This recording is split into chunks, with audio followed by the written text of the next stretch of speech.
Miss R reporting from the Galapagos Islands, and here is the skeleton of a minke whale. You can see the minke here has 2 holes to breathe. That means that it's a baleen whale. It's a whale that has a bunch of filters in its mouth, and it can scoop up through the seawater and pull out the little bits of zooplankton, which means little tiny animals that live in seawater, and swallow it. So even though this is a pretty big animal, it exists by eating very small, tiny other animals.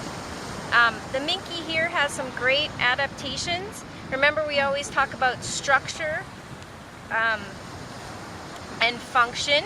The structure here, it's got this long nose here to support the baleen. It's got some seriously big vertebra here because it's a pretty darn big animal. Inside here, you'll see that there are not any teeth, and it's because this animal doesn't have any teeth. It doesn't chew. It just scoops up small animals and swallows them. It's got some pretty big areas for eyes because it spends a lot of time swimming around in the depths of the ocean where there's not a lot of light, so it needs big eyes to pick up on only a little bit of light. And you can see that there aren't a whole lot of bones for arms and legs.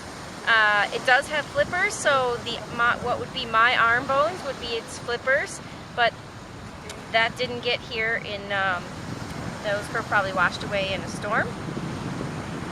And it doesn't have much of a pelvis either, and that is because it doesn't have very big legs. Humans have a big pelvis, but whales don't because they don't have to support their weight like we do.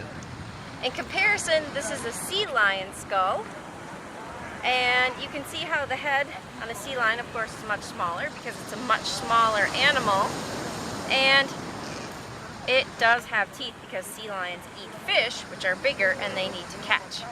So remember, form follows function, or an animal's structure determines how it functions. This is Miss R signing off from the Galapagos Islands.